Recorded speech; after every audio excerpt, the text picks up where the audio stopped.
Hey, it's Cassie from Curry Honda in Chicopee. You're listening to the Bax and Nagle podcast on Rock 102. Come see us at Curry Honda for the best selection of new and pre-owned vehicles. Experience the best at Curry Honda. Thanks for listening. Rock 102, Springfield's Classic Rock. It's 5:53 and 38 special with Bax and Nagle on Rock 102. It is going to be a mix of sun and clouds today with a high of 31. It is very icy out there, and I know they're salting the roads right now, but just take your time. You don't need to be going 90 miles an hour down 91 like I saw that one guy this morning. I'm surprised he didn't slide right off the highway into the guardrail. Well, maybe he did later on. Well, you know what? I can't say what happened after that, but it is pretty icy. There are some school delays, so make sure you're looking out for those. It is 31 right now in downtown Springfield. Hollywood Trash is brought to you by Western Mass Masons. Call them for all your foundation and chimney needs. Somehow you still care about what's happening in Hollywood. So, from Tinseltown, 3,000 miles away, it's Steve Nagle's Hollywood Trash. Tay-Tay recently appeared on The Late Show with Stephen Colbert to discuss her new Disney Plus docuseries, The End of an Era, which documents her record-breaking Eras tour. The tour, which concluded in November of 2023, became the highest-grossing concert tour of all time, grossing over $1 billion in revenue. Swift's success. That'd be a hell of a merch table. Hell of a merch table. Swift's success is part of a broader trend in the pop music streaming landscape where female artists like Billie Eilish and Olivia Rodrigo are achieving significant commercial success. The shift towards streaming has revolutionized the music industry, allowing artists to connect directly with fans and bypass traditional gatekeepers. And how do they reward them? By charging tens of thousands of dollars for tickets. Well, I mean, that's how you do it. That's how you make your money. Is that really the way you should do it? Yeah. Listen, right. If there are people out there that are willing to spend that kind of money, this is the problem. You know, everybody complains about the high ticket prices, but because there's such a high population of people that buy them, they're not going to come down when the demand is still there. That's absolutely true. But on the other hand, for those of us who would like to go but can't, screw you, Tay-Tay. No, screw the people that are paying the thousands of dollars for the tickets because you're the idiot for doing that. And if you didn't do that, then they would drop the price of the average price of a ticket. But it's still a $1 billion tour. Yeah. Let's see. With probably $500 million worth of entertainment. I don't know. I'm thinking maybe $250,000 worth of entertainment. Fair enough. Sharon Osbourne opened up about the final moments she spent with her late husband Ozzy before his passing in July at the age of 76. She tearfully recounted a sweet exchange they had in the early hours of the morning, expressing regret that she didn't tell him she loved him more. Ozzy suffered a heart attack the following day after a brief workout, and Sharon made the difficult decision to let him go. Despite their grief, the family received some joy with the news of Jack Osbourne and his wife expecting their second child, providing a glimmer of hope during a difficult time. Well, that's kind of sweet. It is. I mean, you know, that's a very intimate moment that you're having with somebody who's at the very end of their life. And I don't know why my screen just... Oh, there you go. My screen just, blanked out for a second, man. I did, too. Let's see. Actor Wen Alton Davis, known for the roles in The Marvelous Mrs. Maisel and Girls 5 Eva, has tragically passed away at the age of 60 after being struck by a car in New York City. I saw this. The incident occurred on West 53rd Street and Broadway in Midtown Manhattan. Davis, who used the they-them pronouns, was described as a bright light with a love for acting, New York, and their friends and family. Colleagues and neighbors remember Davis as compassionate, driven, and generous, with expressed shock and sadness at their untimely death. Davis leaves behind a legacy of work in various TV shows and will be greatly missed by those who knew and loved them. I've seen the in recent months about the dangerous intersections that are in Manhattan. There's probably about 35 of them that are the most dangerous intersections for pedestrians getting hit because there's at least one a week. Sure. And I also saw this other video of, I think it was Montreal. Because it looked too clean to be Toronto. And Montreal is actually very clean. Yeah. So, but the people weren't stopping at all for the people in the crosswalk. So they came up with some of these design. And, again, this could be AI or, I don't know what I'm looking at sometimes. But it was like a pop-up, thing out of the in the middle of the street. Like a speed bump kind of thing? No, like the lines on the crosswalk? Yeah. All of a sudden, it was disguised as like a pop-up thing, and it would pop up to stop the cars from going through the intersection. Interesting. But I'm like, okay, that seems like a good idea, but then what about the person that doesn't stop and continues to roll that and then crushes the other person anyway who is still in the crosswalk? Well, Steve, I haven't seen that, so, Yeah. I mean, it probably is AI, but, I mean, Yeah. listen, you got to stop. Yeah. I mean, if Northampton were in Montreal, imagine the mess that would be. Yeah. People not even paying attention to the cars on the road, just indiscriminately walking into the street to get to the other side. You mean Northampton? Yes. Oh. Yeah, not Montreal. No, I'm just saying. No, oh, right. I'm walking here. I'm walking here. Yeah, but nobody cares. It's entitlement. It's right, and I get it.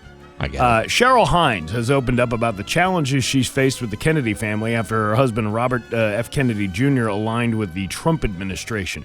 Several Kennedy family members publicly criticized Bobby's decisions. I'm reading this because it's just part of the news. I don't have any control over what the feed is on this Hollywood thing. Even I got though you. I don't like to do.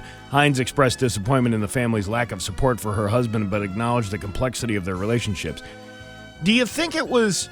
Where did he lose support? Was it the cutting the head off a dead whale at Cape Cod? Was it the dropping a bear off in Central Park in New York City? Where do you think they lost him?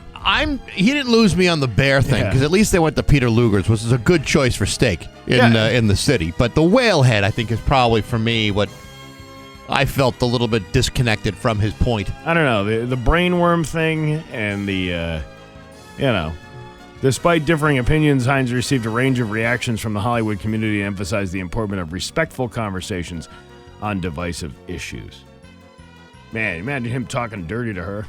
Cheryl, you gonna wear that hot little thing that I wanted you to wear tonight? I heard that Cheryl Hines and Larry David don't really speak because he's not a big fan of her husband. Yeah, and the more I find out about this Epstein list, they're all birds of the same feather. Perhaps. Perchance that's true. The whole thing I just heard about Matt Groening yesterday. This is what I'm saying. This is really not just a political thing. Oh no. All of these people are going to be exposed, and it's slowly starting to leak out, and a lot of people are going to be disappointed by people that they looked up to. Oh yeah. So it's coming. Anyway, just you wait. Well, enough of that political stuff for Hollywood trash. Kim Kardashian, she's crying over the fact that she's got low brain activity and failing the bar and all that other good stuff. And she has this new interview where she's just crying and her face is sopping wet. Well, she must have had something to say. Oh, my God, the last time I had my face wet like this was when Ray J gave me the pump and stuff surprise with his bed relish and that sex tape you can purchase on YouPorn for $39.95. I try not to keep that stuff near the bed. Is it dill or is it sweet? I don't know. Caitlin? Well, I never got that down and dirty with your mother, Chris Kim, but she once opened wide for the throat yogurt monster. Had a little Shaver's gum from the Spanker Chief. What are you trying to say? Did you ever have Shaver's gum from the Spanker Chief? I What I'm trying to say, we've been working on our interfacial relationship. Okay, and how's that working out? It's working out swimmingly. That's beautiful. Your mother. And that is your Hollywood trash on Rock 102. And now, Bax's View from the Couch. Brought to you by Rocky's Ace Hardware, Winter Storm headquarters before and after the storm. Hey, good morning, sports fans. How the heck are you? Folks, let's face it. Jealousy can be a very ugly thing. Sure, there are people who are far better than you in every possible way, and yes, there are people who will have things, do things, and throw things away like a fistful of discarded snot rags, things that you could only dream of having. But you don't, because better people got them first. As you know, this week the Indianapolis Colts coaxed 44-year-old Philip Rivers out of retirement after losing nearly every quarterback on the roster to injury.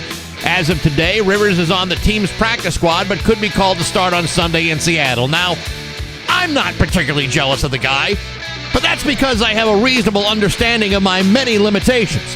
However, there are some people who do not. And so, for them, the idea of a 44-year-old man getting called out of retirement to play football while they sit at home waiting for the phone to ring is a bit of an insult. In this case, former Carolina Panthers and New England quarterback Cam Newton has got a big problem with Philip Rivers playing for the Colts. Yesterday, during Cam's 4th and 1 podcast, he was asked about it by his co-host Amari Peggy Collins. His response, quote, "It's almost like a slap in the face." You see, Philip Rivers is 44 years old. Cam Newton is 36. Philip Rivers hasn't played football in 5 years. Cam Newton hasn't played in 3. Philip Rivers retired in 2020. Cam Newton never officially retired, just in case opportunities would arise, just like this one. And yet, nobody bothered to call. Does he have a point? Maybe. Except I think I speak for everyone when I say the last time he attempted to make a comeback in the NFL, he was terrible. Would he still be 44-year-old Philip Rivers kind of terrible, or would he be picking up where he left off when he played for the Patriots in 2020? Because I got to tell you, he was making a pretty good point up until that part where my memory started to kick in. And it was at that point where I concluded that as much as I don't like the Colts, I think they've suffered quite enough. But hey, enough of my yapping. Sports brought to you by Rocky's Ace Hardware. Sure, you can go to the Quickie Mart and get them a cheap travel mug for the holidays, or you can go to Rocky's and get something really good like a Yeti. Yeah, it's $35, but when the coffee's still hot in the mid-morning coffee break, and you're in the mid-morning hero because you got a Yeti and they don't. You can get them right now at your neighborhood Rocky's Ace Hardware. I'm Bax. That's my view from the couch. Rock 102, Springfield.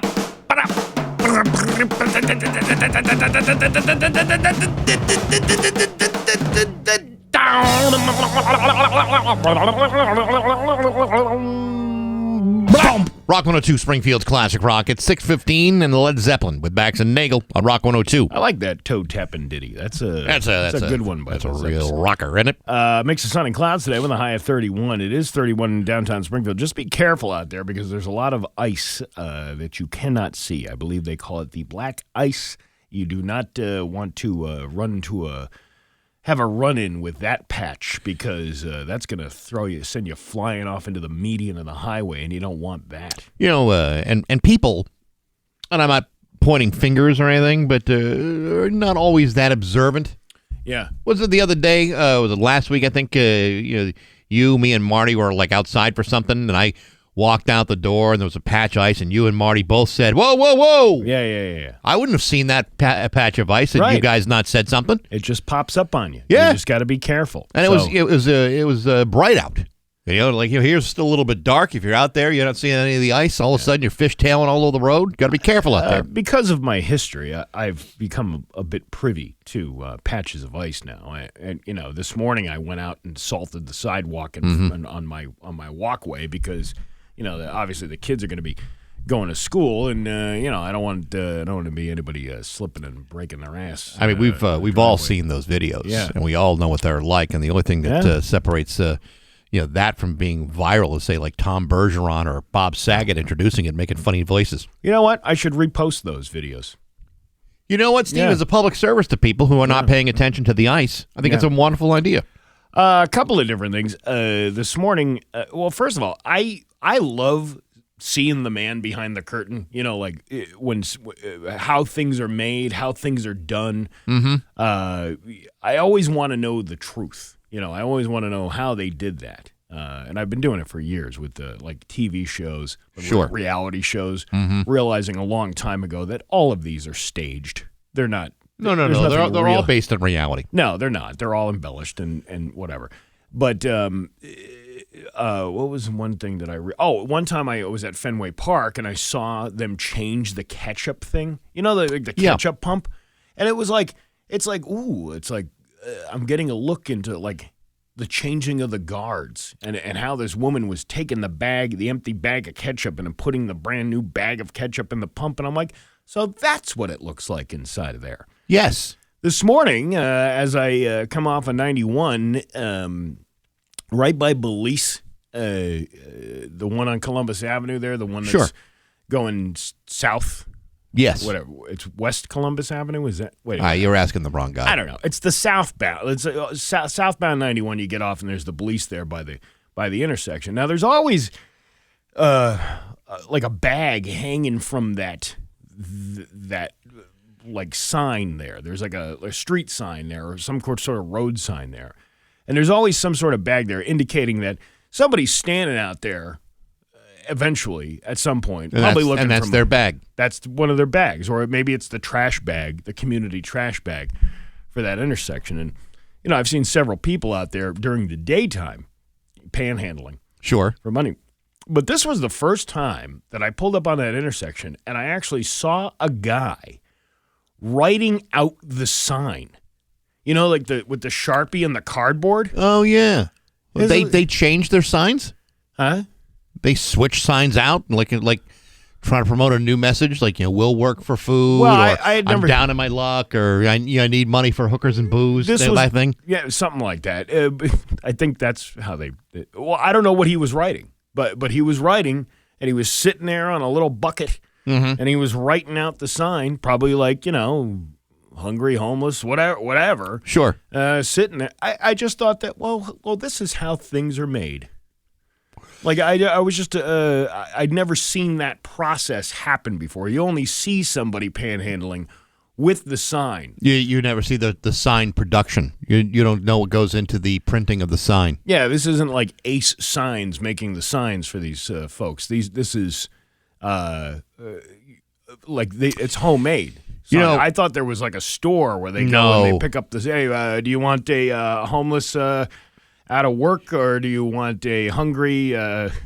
Here's the thing. I mean, okay, so maybe finding cardboard is not the most difficult thing to do. Right. I don't know how it is in your house. I usually have to go to like 5 or 6 pens just to find a pen that works. Yeah, Sharpie. Never even a Sharpie can dry up at some point. I'm at my house trying to write something with a pen. Yeah. I'm going through 15 pens before I find one that's got enough ink to actually write what I need to write. Yeah. These guys, I mean, are they being supplied with writing utensils by social service agencies? Where are they getting the pens? Well, I mean, I don't know. This is what I'm saying. I haven't seen that portion yet of how it's made. I've only seen the. See, what was that guy that was a really cool guy, George? George. He used to be on PBS and locally, and he would do how things are made, and he'd go and show you like how the candles were made at Yankee Candle, how the canoes were made up at George something. And I can't. Yes. And I feel bad because I don't remember his last name, but it was years ago that he passed away, and they don't do the show anymore, or maybe they do, and I just haven't paid attention. But right. He did all these local documentaries on local things and how they were made. This would have been a great episode. Yeah, of panhandling sign. That would be a rabbit hole I think would be very fascinating. Yeah. Okay, you get up in the morning, you find a fresh piece of cardboard, you come up with a new slogan, kind of like Darren and Larry Tate used to do on Bewitched. Yeah. We need a brand new slogan. That way we can get enough money for booze and hookers. Okay, Darren, here's your cardboard. I'll get your Sharpie. Let me just go back into the office and grab myself a martini. And that's how they start the day. Yeah, that's a good marketing campaign. I think would probably be terrific for that kind of industry. I think you're right about that. You want to see how the inner workings and how people obtain things, how people, right? From start to finish. I'm always fascinated by those videos, like how Ritz crackers are made. They put it on the big conveyor belt, and what's with the holes? In each individual Ritz cracker. How come it's always the same number of holes? Oh, but speaking of which, about crackers, I'm watching this TikTok video that somebody had taken the audio from how crackers are made, right? And how they're picked up by a hanger, and then they're dropped off, and they all stand nice and tall. But the video was people at a ski resort. I was like, here's how the crackers line up. I was like, that was pretty good. It was pretty clever. So I'm fascinated by all this stuff. Well, the more you know. That's right.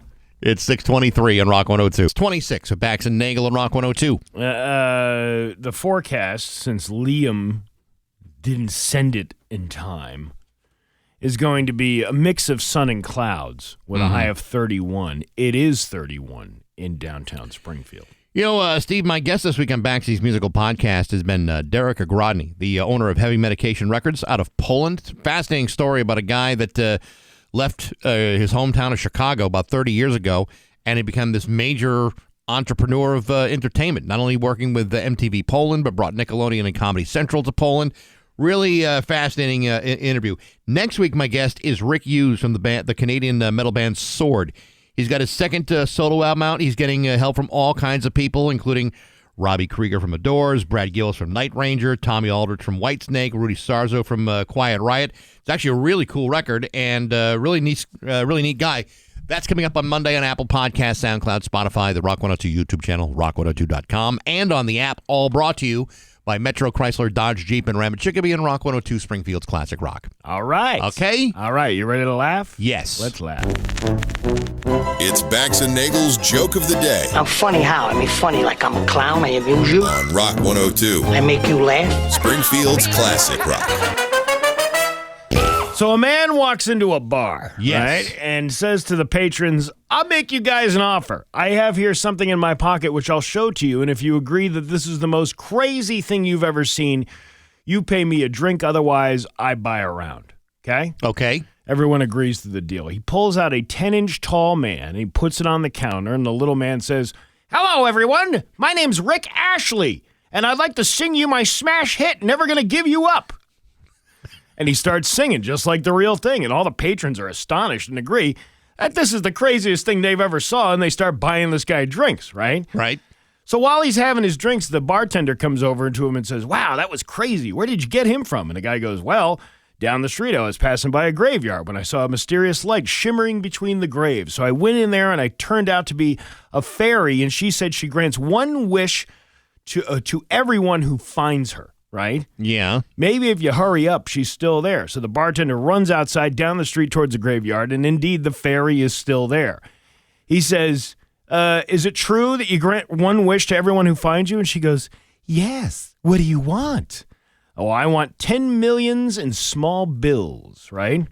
And swoosh, he's surrounded by 10 melons, each lying on top of a small mound. 10 melons. Yeah, and the bartender doesn't understand at first, but then it dawns on him. He runs back to the bar and he tells the man angrily, You should have told me that the fairy has a hearing problem. I wanted 10 millions in small bills, but instead I got 10 melons in molehills. And the guy goes, I thought that was obvious, or did you really think that I wished I had a 10-inch Rick? Hey, Rick! Hey, Rick! Hey, Rick! Bax and Nagle in the morning on Rock 102. At 6:32 with Bax and Nagle on Rock 102. It's time for news. Here's brought to you by Aquapump, an expert on all water supply systems from the well to the pump and into the house. There's local radio icon Steve Nagle. Thanks, Bax. Just another public service announcement. Be careful out there this morning. There's a lot of black ice out there, and it's very slippery. There's a couple of school districts that are running on a 2-hour delay because of that ice, so just be careful. The Westfield Fire Department was sent to put out a fire on Ridgeway Street Thursday morning. Say that 10 times fast. 10 times fast. Good for you. Thank you. All right. The Westfield Fire Department said the fire occurred in the basement of 58 Ridgeway. The fire has since been put out. No word on injuries or the cause of the fire at this time, but 22 News will probably not update you because it's a 1-ounce story and the fire is out and nobody got hurt. Promises, So promises. Yeah. Well, they like to talk a big game, but do they deliver a big game? Well, it's kind of like gaslighting news. Yeah. Like, oh yeah, no, we'll keep you updated on all the important information as we get it, and it never really comes. And if you question it, then it's your fault for even asking. Do you think they cut the camera and off camera they're laughing, giggling when they say that? Oh yes, yes they do. We're Of going to course. update you. 2 suspects were arrested in connection with a break-in on Acushnet Avenue. Is that how you say it? Yeah. Acushnet? Acushnet. Avenue in Springfield after officers were called to a shooting in the area. A shooting on Acushnet. Say that 10 times fast. Acushnet. Gesundheit. You're welcome. Yeah. Springfield police spokesman Ryan Wall stated at approximately 4 p.m. on Tuesday, officers were called to Main and Union Streets for a report of a gunshot victim. Police arriving in the area located a juvenile boy on the 100 block of William Street with minor injuries. The victim was brought to Bay State and is expected to recover. The shooting incident is believed to have begun with a fight near the intersection of Main and Winthrop Streets. Officers received information that individuals were seen escaping the area and running into a home on Acushnet Avenue. Springfield Police Emergency Services Unit members received permission to search the multifamily home where the suspects were believed to be. 2 individuals were located in the basement, later identified as 21-year-old Roberto Mercado of Holyoke and 24-year-old Christopher Cruz of Springfield. Both suspects were arrested, as neither was a resident of the home. Cruz was also found to have 2 outstanding arrest warrants. Neither of the suspects have been charged in connection with the shooting at this time. Mercado is charged with breaking and entering and trespassing, and Cruz is charged with breaking and entering, trespassing, and arrest warrants. He never answered to the arrest warrant that he had on him before. Yeah. The shooting is currently being investigated by the FIU. Hey. Hey, watch your mouth. You kiss your mother with that mouth. I know I do. FIU? FIU too? FIU and everyone that ever looked like you. Let's see. Oh, here's a good one. Over 60 birds were seized in Springfield by law enforcement on Wednesday in connection with an alleged cockfighting investigation. Now, was this a large cockfighting investigation, or was this a large cockfight investigation? A large cockfight investigation. Good to know. According to the MSPCA Angel, officers with the organization executed a search warrant at a property in the area of Chapin and Chestnut Streets. You ever have a cockfighting on Chestnut? In coordination, I'm not so lucky. In coordination with the Massachusetts State Police, investigators located dozens of birds living in structures commonly associated with cockfighting operations. You know what the state police do before the cockfight, right? No, what do they do? They grease their zippers. Anyway, we're open this investigation.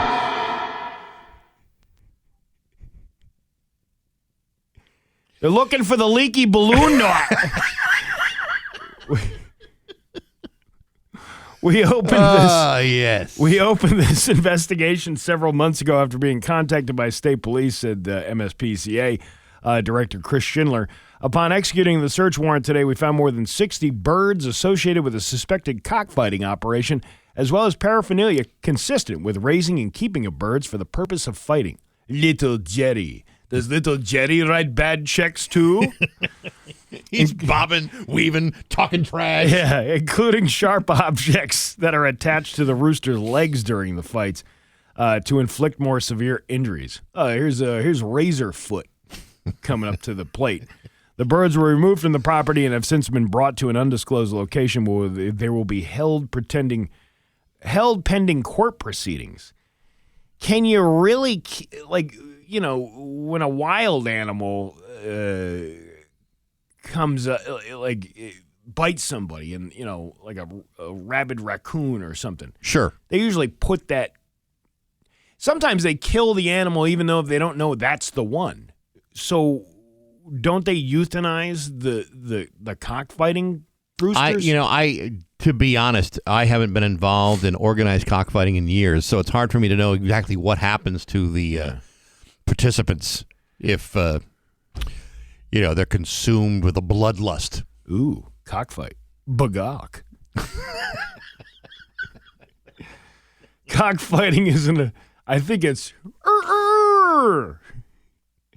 Cockfighting is an illegal practice in the United States that involves forcing 2 birds to a fight. This is the 22 News explaining. Yeah. With this, so there's no convolution as to what cockfighting is. Right. 22 News is here for you to explain it.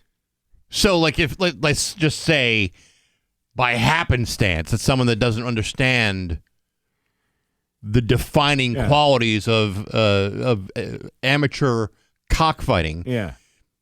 It is required by them as journalists to let you know what cockfighting really is, because in a way it's a little misleading.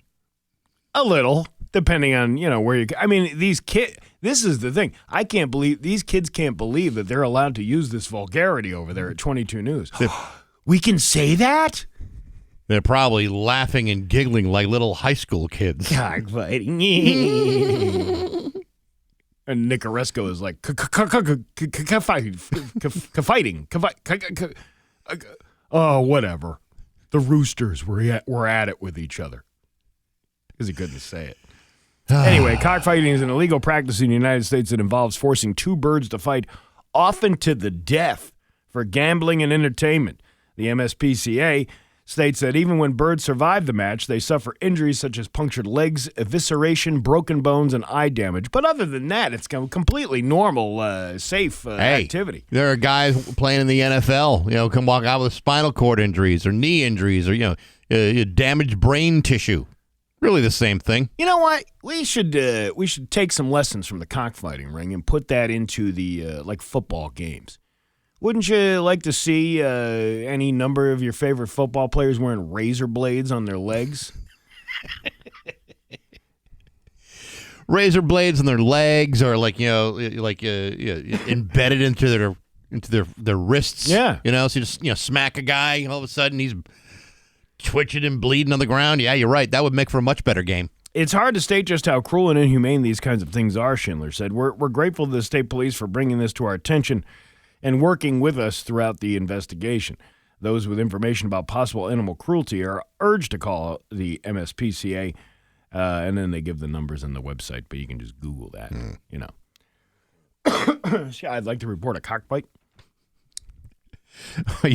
Are you reporting that one is happening, or are you ordering one on Uber Eats? Well, that's where I was going with Uber Eats. What's your Uber Eats rating for the cockfight? It's still a 4.92. I haven't budged. Did you ever have a cockfight in Yarmouth? Has there ever been a cockfight busted in Yarmouth? Used to be one at the Camelot Inn. Yeah, is that where it is? That's right. Yeah, it leaves you with a foul mouth. That's what it does. That's where they all go after they're done. That's right. what I'm talking about. I can't believe this show is still on the air. I can't believe it's still popular and that occasionally people still listen. Well, it's the cheapest thing we can afford in this area.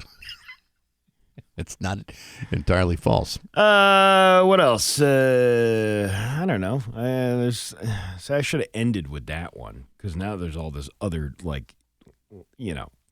stuff. You don't have to, keep at it if you don't want to. Well, I mean, we could take a break and I could regroup and then come back. Yeah. I mean, I think the cockfighting story should have been the very last thing that you want to go out on like a crescendo, and I think that was really I can't see us doing anything good for the rest of the show. What do you want me to talk about? Healy announcing funding for food education, or college basketball fans head to the Mass Mutual Center for the Hall of Fame Classic, or an Agawam city councilor who donated Western Mass News' Toys for Tots campaign. Or the Eversource bill charges explained as customers question rising costs? No, but give me a good old-fashioned cockfight. Yeah. Now we're talking business. Yeah, see, I should have ended with... Maybe we'll change that up for the next newscast. Yeah. I'll start this. You start with the boring stuff, and then pow! It's cockfighting for everybody. Pow. We already did the two idiots hiding in the... All right, we're done with this newscast. It's going to be a mix of sun and clouds today with a high of 31. Tomorrow, more of the same with a high of 29. Be careful of the ice out there. It's 31 right now in downtown Springfield. I'm Steve Nagle, and that's the news on Rock 102. Aw, yeah. Rock 102, Springfield's Classic Rock at 6:50, and Blue Oyster Cult with Bax and Nagle on Rock 102. Going to be a mix of sun and clouds today with a high of 31. It is 31 in downtown Springfield. Just be careful of the ice. Patches of ice out there could make for a messy commute this morning. Bourbon, Barbecue, and Blues is coming back to the Log Cabin in Holyoke on January 31st. It's going to be a great night from 6 to 9. Brought to you by Dave Miner Exterior Home Improvements. It's a great night of delicious food, fantastic drinks, and hot blues from Neil and the Vipers. If you want tickets, they are on sale right now at rock102.com. It is a very fancy affair. Fancy. I would suggest... Fancy boy. I would suggest wearing your cleanest T-shirt. It makes the perfect holiday gift for the bourbon, barbecue, or blues lover in your family. Bourbon, Barbecue, and Blues, January 31st at the Log Cabin. Always, again, brought to you by Dave Miner Exterior Home Improvements and Rock 102 Springfield's Classic Rock. Today is the Rock 102 employee holiday party being held at the Chipotle over on Riverdale. It's a little bit of an upgrade from a couple years ago when we had our Christmas party at a photo mat. Oh, it was a photo mat. I thought I recognized that little booth. Yeah. We squeezed in all 25 employees into a 5x5 foot space. So we'll be snacking on Chef Boyardee and, all kinds of other good stuff. Well, you know what? Nothing says season's greetings like a good old case of listeria. But this is my annual tradition now that I have done for quite some time now. Where I wrap something so difficult to open, it's not even the packaging costs more than the actual gift card that's inside. If you ran Santa's Village, it would be like an escape room. Yeah. Like impossible to get out. So many different clues you got to find in order to get your way into like a safe space. Yeah. That's how you do it. Now, I will, I'll reveal all the details tomorrow because I don't want to spoil what's going on. But there was a couple of times where I was going through this going, what could I possibly do? Because last year I did insulation foam, which was one hell of a, that gal Laurel up there, she had a hell of a time getting through that. I had to give her a chisel and a hammer. I do bring the tools. I'll let you try doing it on your own. Right. But I do bring the tools. Like the one time I had the whole thing in zip ties, which was very pokey. Mm-hmm. And I wound up bringing the wire cutters with me so she could easily take that off. Now, Laurel's a nice lady, but last year she had just started working here, and I was kind of surprised that she continued to want to work here after something like that because it was impossible to. I sat next to her, and she struggled. Yeah, well, heartily. There was many people helping her out and doing that, and then, but I have there was video. I went back and started because I was reminded yesterday that it was over 10 years that I've been doing this. Oh yeah, I started with that guy upstairs with the. Mm-hmm. I told you he had the nice bottle of whiskey, right? That was completely wrapped in duct tape, and I'm like, you know what? I'll just keep doing this every year, so I would get more creative every year. Creative in a way of sloppiness, but still creative way to, hard enough to open, and there was some I didn't even remember because there were employees that only worked here for a very short period of time. So those wrapping jobs were as forgettable as the people who got those gifts. Yeah, there was a receptionist up there. I won't say who it was, but it was a receptionist that we had for a little while, right? And she would instead of sending like the listeners that call and have a complaint or they have a suggestion or something like that, instead of sending it to my voicemail, she would try to paraphrase what the listener said and then email that to me. Yes. And she was wrong 100% of the time. Because then I'd finally run into somebody and hey, did you get my message about the, X, Y, and Z? And I go, yeah, but we don't do that. And then I would explain what I was told, and they're like, no, that's not even what this is about. Gotcha. And so I would do that. So I forgot there was that one. And I really wanted to do something extremely messy, but I also take into consideration the people of the restaurant that we go to. It's not their responsibility to have to deal with that. I mean, if they dropped a plate of food, that would be on them. But if they had to pick up after some sloppy gift opening exercise, that's on you. I would love to do a glitter bomb or something like that. But there's no I do take into consideration other people who would have to clean that mess up because I just make it easy enough for us to clean it up. There've been a spate of videos on TikTok, and I'm sure they're fake. I'm almost positive they're fake. But the idea of it in my mind seems like a really cool idea. It's like all these porch pirates, grabbing Amazon packages off of someone's front step, and they walk to their car, and all of a sudden it explodes, and it's nothing but paint all over the place. Yeah. How cool would that be if you could do that at the Christmas party? Like someone just loaded with like green paint. It's not that. That would be fantastic. It's not. Hawkman, we're going to get the damn podcast up. Will you stop asking? It'll be up today. Don't worry about it. How many times is he going to ask? How many times we're going to put the internet was down yesterday. There was no podcast to be put up. I will put it up today. Yeah, well. Whew. Well, Anyway, he's asking you. He's asking me. He's trying to get answers. he's not going to get any answers. It's going to be up later today. He asked me, do you know, he said, do you know why the podcast isn't available from yesterday? And my answer was, yes. Yeah. What more do you need to know? I know what happened. And you know what? Now it's 6:56. You ruined the whole damn conversation that I was going to have about the glitter bomb packages. Now I don't even know what I was going to say. Give me what's left of Marty's Ferraro Rochers. God, can we disable the notifications, much like the things that are coming from the person that are sending the notifications? It's 6:57 on Rock 102. And now, Bax's View from the Couch. Brought to you by Rocky's Ace Hardware, Winter Storm headquarters before and after the storm. Hey, good morning, sports fans. How the heck are you? Well, folks, for the second time in 2 days, the Boston Red Sox have found themselves falling gloriously short of bolstering their lineup with a coveted power-hitting free agent. On Tuesday, the Red Sox missed out on signing slugger Kyle Schwarber after he re-signed with the Phillies in a 5-year contract worth $150 million. Yesterday, the Red Sox missed out on signing the other guy they really wanted, Pete Alonso of the Mets, who decided to sign a 5-year, $155 million contract with the Baltimore Orioles. That leaves the Red Sox with a big fat bag of jack squat. Now let's try to put this into perspective. Pete Alonso, a guy who everybody said would have been a perfect fit in Boston, a guy who the Red Sox have been pursuing for weeks, a guy who smashed 38 home runs last year in New York, decided that he would much rather sign a contract with the last place Baltimore Orioles instead, rather than play for a team that would have suited his considerable talents and power.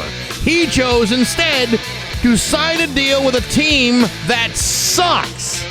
A team that finished 19 games out of first place. A team that not only missed the playoffs, they're a team that has not won the playoff game in nearly 11 years. And yet, at the end of the day, signing with those guys seemed like a much better idea than signing with the Boston Red Sox. Now, either Pete Alonso or Kyle Schwarber are a couple of idiots, or perhaps there's something about the Red Sox that nobody wants to talk about.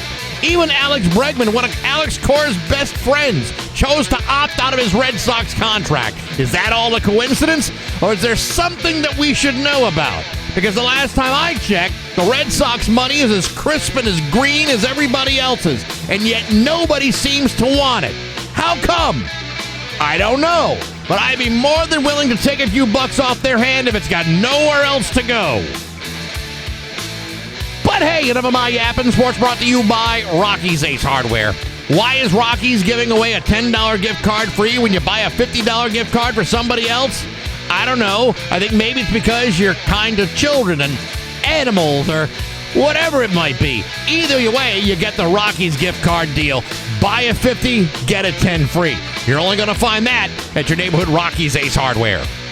I'm Bax. That's my view from the couch.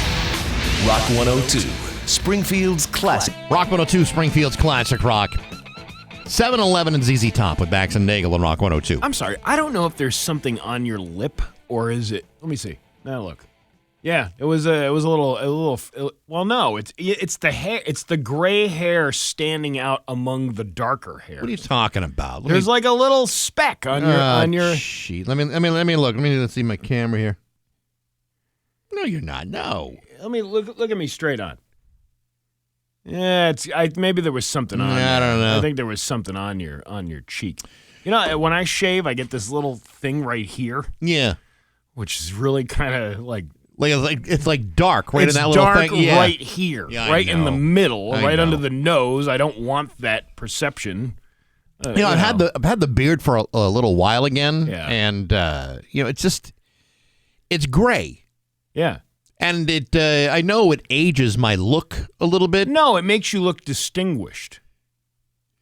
See, I found like a gray nose hair the other day. To me, that made me look distinguished. This is different. I'm wondering, is it aging me or does it you fill out the entire look? I don't even know. You look like you should be in like an LL Bean magazine, like wearing a flannel shirt, Smoking a pipe by the fire. holding an axe, like you just cut some fresh firewood out there in the woods in your cabin. Yeah, right. Just before I put the bodies in the crawl space. Yeah, exactly. Yeah, yeah. I know that look. Yeah, very John Wayne Gacy kind of look, too. Yeah, right. Yeah. Without the clown face. Well, I don't need all that. You're just a sad clown dying inside.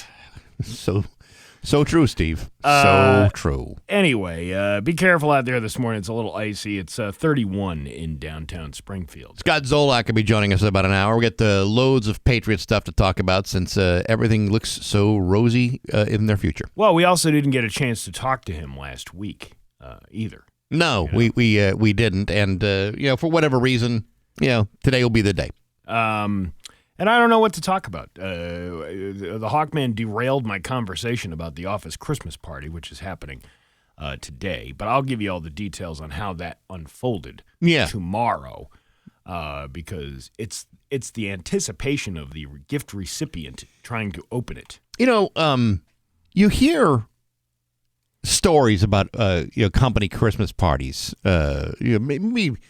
Getting way out of hand, or somebody does something that potentially gets them fired or sued. We have not had that to the best of my knowledge. Nobody has ever lost their job based upon their behavior at the Christmas party.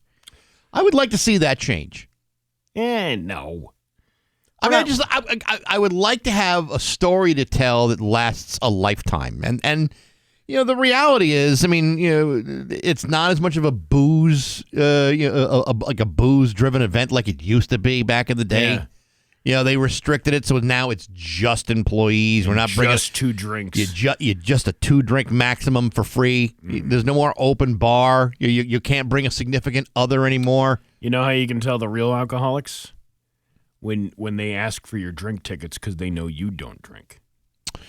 Well, I often give my tickets away. I know you give your tickets away. And there's some other people that seem to collect even tickets from last year. Well, I usually order my favorite drink is the half ginger ale, half seltzer water with a lemon. Wow. Yeah. How fancy. Well, it cuts down on the sugar. Soda, like fountain soda, is way too sugary. Soda in general is way too sugary. Even the diet soda is not healthy for you. No, but I can only drink so much of a sugary drink, so I will cut it down in half and able to. I'm getting old. I'm getting the portions are just so large. I know that we are like an aging office ourselves, but I think that a lot of places are not so much into getting everybody roundhouse drunk at their Christmas party. I think the world has changed a bit. Well, it's also a lot of companies don't want to spend the money on there's employees. There's that too. That's why we don't do it anymore. It was because they just didn't want to cough up the change in order to have, it would be nice to get to know people and see, you go home. Obviously, your wife has been around long enough to get to know people around here. But I'm talking about doesn't your significant other want to see the idiots that you work with on a daily basis? To be quite honest, no. Are you sure? I'm positive. Come on. She doesn't even like going to see the people she works with. Well, your wife aside, let's take other people into consideration here. It would be nice to, get to know people. I totally agree. In a way, I kind of miss those parties where we all got together. It did seem more like a family. But you know what? Back then, we were willing to invest a little bit of money in the party. There would be an open bar. There would be like an employee of the year that would get to go on an all expense paid trip to Florida. Yeah. Yeah. Now what do we get? I think we're getting Rock 102 coasters. That's our big. I don't know. I saw some bags upstairs last week, and we used to get like jackets. We used to get like real nice stuff, and now we just kind of get like baubles. Now we buy them ourselves. That's how we get those. That's how we get them. People were like, "Hey, at the marathon, hey, where'd you get those nice sweatshirts? How can I win one of those?" And I'm like, "You can't. You have to pay for it, like we did." Let me have that sweatshirt. Nope, that would leave me with nothing. I mean, and it's not just our company; it's companies in general. I that think don't want to spend the money on rewarding people that have made them money all year long, and it's kind of a kick in the nuts when you think about it. Like, even that 20-year gift, the 30-year gift that you got, and the 20-year gift, there is no difference between those two gifts. And even my kids and dog didn't want to eat that stuff that was in there. I don't know what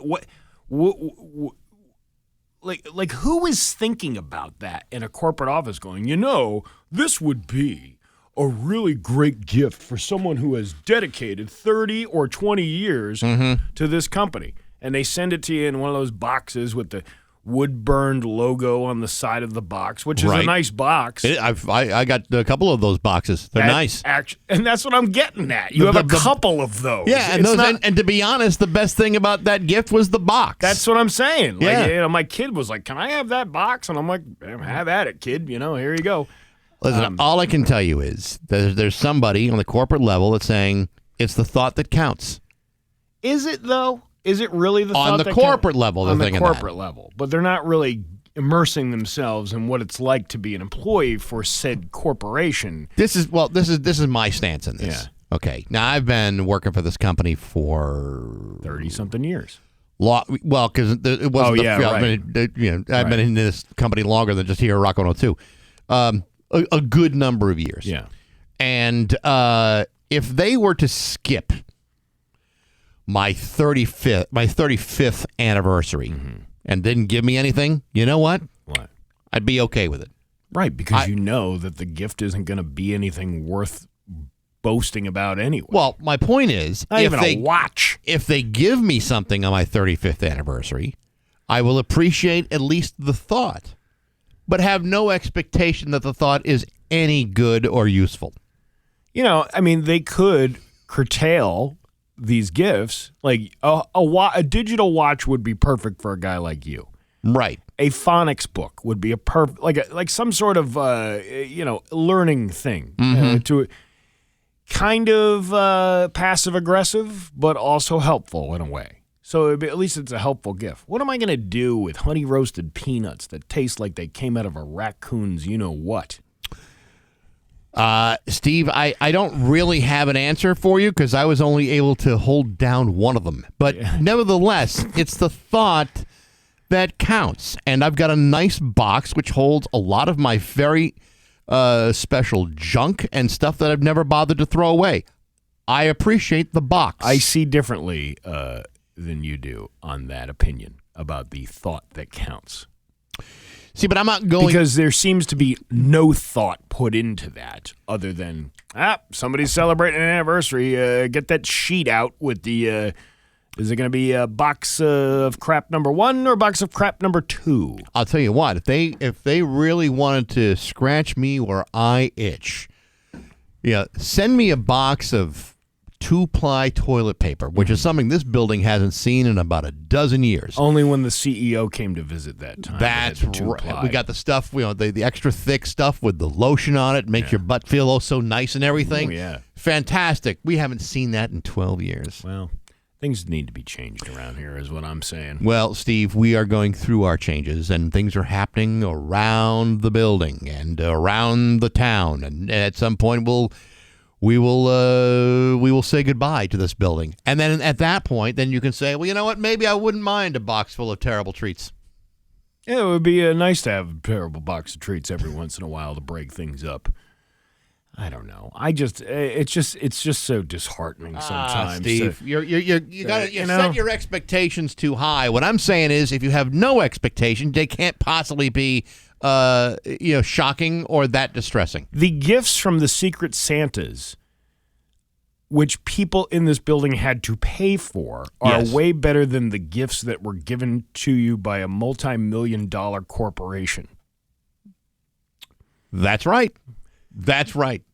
I actually intend to use the gift, whatever the hell I get today, faster than it will for me to digest rancid, confections in a box. For all the blended everywhere we are, not one of us has received an actual blender. See, that would be a useful gift. But I've already got a blender, so I'd probably leave that for the kitchen. I could use a Vitamix. Well, then, if I win a blender, I'll be happy to pass it on to you. Yeah, but not You're welcome. Not an osterizer. You want a Vitamix, a good one. How about a little like a bullet blender? Isn't that a sex toy, the bullet? Not as a blender. You can't make smoothies in it. Or can ya? It's 7:22 with Bax and Nagle on Rock 102. 7:25 with Bax and Nagle on Rock 102. It's going to be, because Liam didn't get the forecast. Come on, Mix of man. sun and clouds with a high of 30. It is 30 right now in downtown Springfield. Scott Zolak will be joining us next hour. Of course, Rock 102's Pro Picks Pool is underway at rock102.com. Your call football. Weekly winners get a $50 gift certificate to Vanish Valley Brewing Company. The overall season winner gets a $500 cash card from Nor'easter Organic Life Hydroponics to spend wherever or however you choose. Check the stats, go with your gut, go to rock102.com and play Rock 102's Pro Picks Pool from Nor'easter Organic Life Hydroponics and Rock 102 Springfield's Classic Rock. There you go. $20 dinner and a comedy show tonight. I will be there as well, along with Marty and Brian Plum. Who I just did the weekend with last week in Albany with TJ Miller. Because he's like on tour with him. Like he goes all over the place. Would that explain why he missed his last appearance in the Bax and Nagle show? No, that's just Brian Plum. If he feels like it's not going to benefit him somehow, he's not going to get his ass up in the morning and come all the way in here before he goes off to his 9 to 5 job. Well, it's an extraordinarily long drive from Longmeadow to East Longmeadow. I will grant you that. He doesn't live in Longmeadow anymore. Oh, no? He lives a little bit further, a little 10-minute further. Weird. Ellington. Ellington. Yeah. Wow. Maybe it's 15 minutes. I don't know. I mean, you need like a divining rod. You need like a compass to get from Ellington to East Longmeadow. Well, it's hard. It's a oh hard, yeah. It's a hard. Oh, you don't have to tell me. But yeah. So he's I did that with him last weekend, and then we're going to be doing Buffalo and Syracuse coming up in January. That's awesome. That's going to be pretty sweet with TJ Miller. Wow. Yeah. Look at you. I know. I'll tell you what, your comedy career is like starting to turn around. For years, it was going nowhere, languishing, kind of like beating a dead horse, and now look at you. It actually is pretty. I'm very grateful for the opportunity. Yes, to, you should to be. do that. I mean, it's not. When people, even this job. You know how many people want to do this? How many people did you go to school with that were like, "Oh, I'm going to be in the entertainment business," and then they give up because it's really hard to get involved in this kind of thing, and hard to stick around with it too. Yeah, because my God, when you see the gifts they give you when you get to 35 years in the business, you're like, "What the hell am I doing this for?" Not even like a Fanny Farmer or what's that other one? Hickory Farm. Like what I would like a nice summer sausage from a Hickory Farm. You know what? You want to get me where I live. A beef stick. Get me a beef stick and a paring knife, and I'll tell you what, I'll work for you forever. But again, I'll reset the countdown for a beef stick. Wouldn't you? A nice, good beef stick? Hell yeah. I mean, I don't want your fake Twizzlers. No, whatever that was. I don't want the Squizzlers. I don't want those. Give me a Hickory Farms beef stick, and I'm going to town. Yeah, it's like it's Terry the Tiger. It's food. Yeah. It's sufficient. But no, I think that's I'm really excited about that. Yeah, that's awesome. It's just one little thing you get, and you just got to keep doing it and doing it and doing it and doing it until you're blue in the face or you die. Well, hopefully it'll just be the blue in the face. Hopefully. And you'll be revived at some point. But $20 dinner and a comedy show tonight over at the Shortstop. It's 7:29. News is next to Rock 102. 7:31 with Bax and Nagle on Rock 102. It's time for news. Here's local radio icon Steve Nagle. Not brought to you by anybody? Nope. Huh. Well, that's not this hour. Kind of weird. It happens. Let's see. Suspect involved. Let's see. Authorities report that 2 decades-old cases, one of which has ties to Western Mass, has been resolved. In a joint statement, the Berkshire County District Attorney's Office and the Bennington, Vermont County State's Attorney's Office announced Wednesday that 65-year-old David Allen Morrison has pleaded guilty to the 1981 kidnapping of Laura Sheridan in New Ashford, Mass. and the 1986 murder of Sarah Hunter in Paulet, Vermont. Prosecutors said on June 21st, 81, Laura Sheridan got off the bus at a Lanesboro post office, which was reportedly the last stop closest to her house in New Ashford. Sheridan, who was 15 years old at the time, then reportedly hitchhiked the final part of the journey and was offered a ride by a man later identified as Morrison. She told investigators that she did not originally feel unsafe when she entered Morrison's car, and he stopped at open point, or had stopped at one point, I'm sure that's what they meant, to get a paper bag from the trunk, which was then placed between them and the car. When they got to Sheridan's house, Morrison reportedly slowed down but then accelerated past it. Knowing that she was now in danger, she reportedly asked Morrison to not kidnap her as he pulled out a small gun from the bag and tried to load it with ammunition. There was a struggle for the gun, and at one point, she was able to get the gun from Morrison, but he grabbed her by the hair and dragged her towards his lap. As the struggle continued, he pulled over at a rest area on Route 7 in New Ashford. As Morrison was trying to get control over Sheridan, she was able to unlock the door and get out of the car. Despite Morrison grabbing her by the sweater that was tied around her neck, Sheridan was able to get free and run into the middle of Route 7, where a passerby stopped to help. What a hell of a story. Authorities said that the driver who saw Sheridan run from the car also saw Morrison try to flee the area. That driver tried to follow Morrison's car as it headed toward Vermont, and he was able to get a license plate number, which was reported to Williamstown police.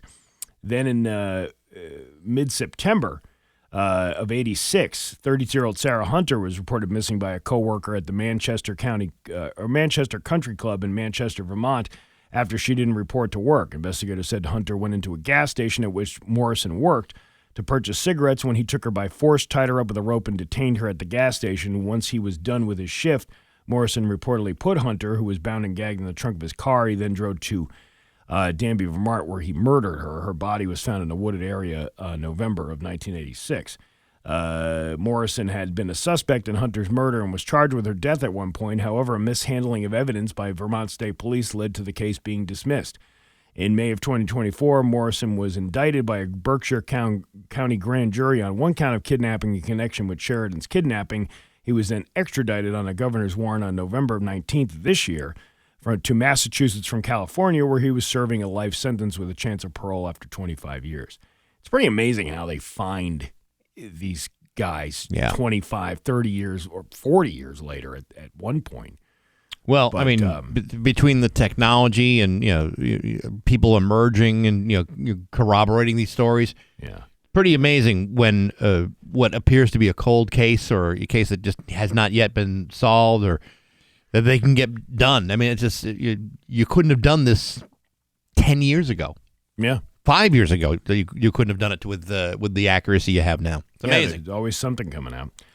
Eversource customers have contacted Western Mass News throughout the week about skyrocketing electric bills, or Skyrocketing's are pretty bad too.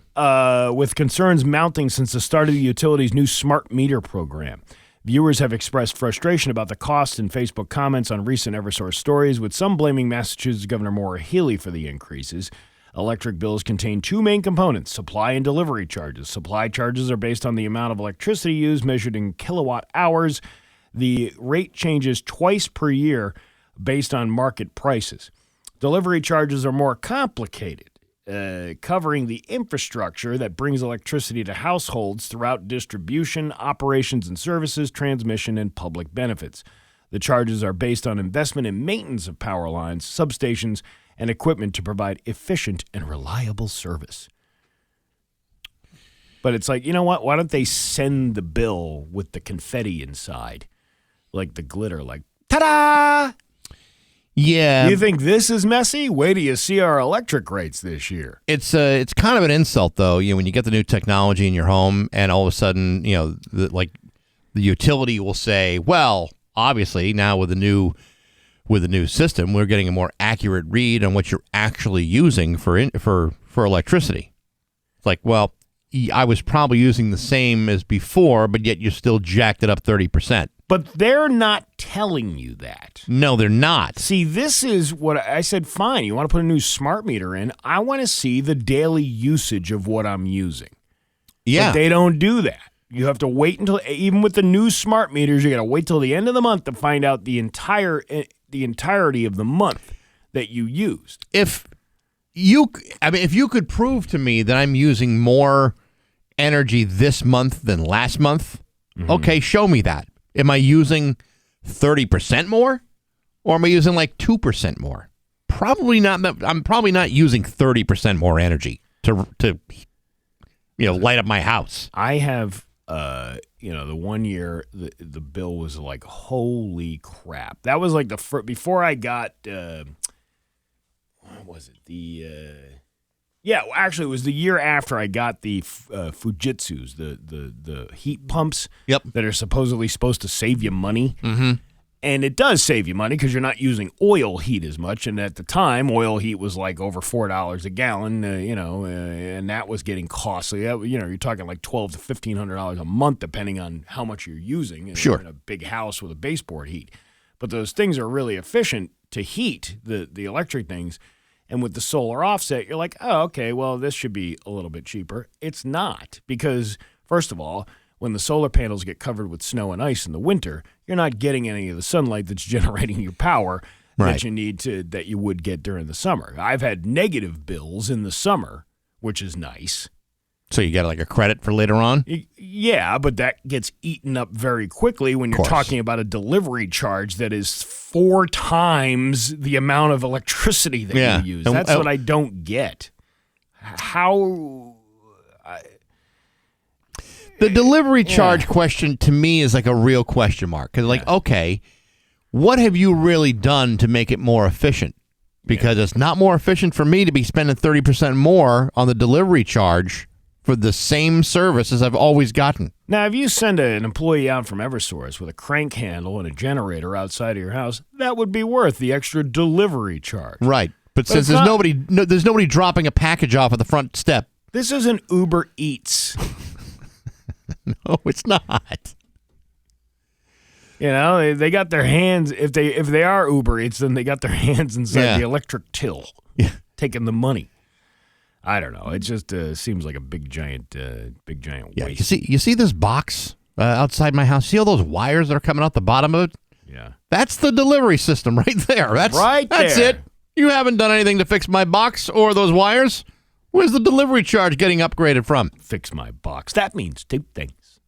Yeah. You're right about that. Restaurants in Northampton are stepping up to reduce the amount of trash being produced in the city. Yakety yak, don't dog back. Don't make trash. Several businesses are teaming up with the nonprofit Clean Water Action and Recirculable, a company who helps provide free reusable takeout containers which customers can check out and later return, similar to a library book.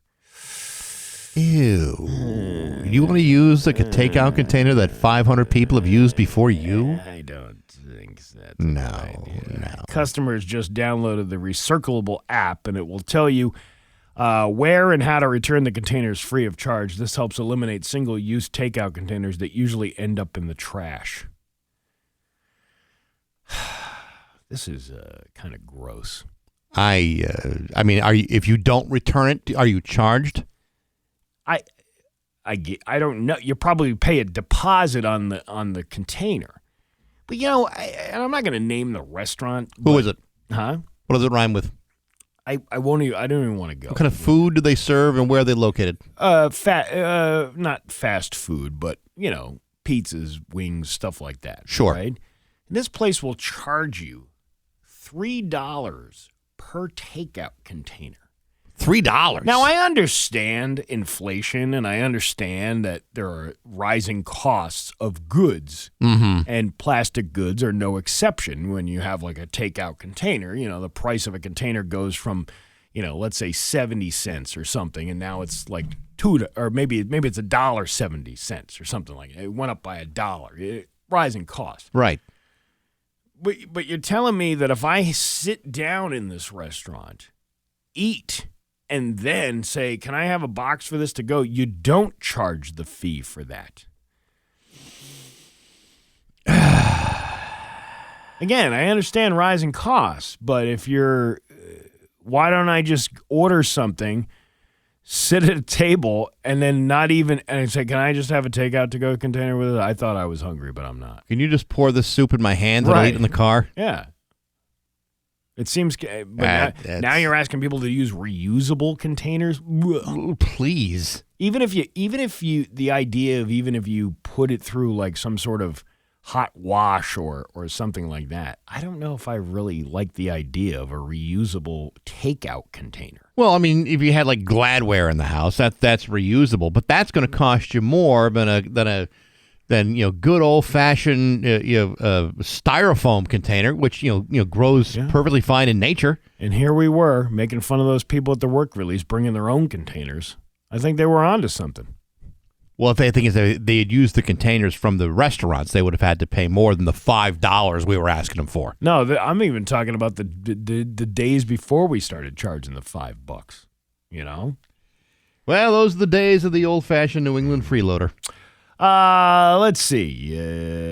When was the last time you were at a cockfight? Steve, it's been quite a long time since I was in the cockfighting game. I'm actually. Wait a minute. Webpage blocked. What? Are you kidding me? Because of the cockfighting story? Maybe it was like. But anyway, over 60 birds have been seized from a Springfield home following an investigation into alleged cockfighting. On Wednesday, officers with the MSPCA and Mass State Police executed a warrant at a Chapin Street home. While investigators were at the scene, they reportedly saw dozens of birds living in multiple structures that the MSPCA spokesperson Sarah Rose Brenner described as commonly associated with cockfighting operations.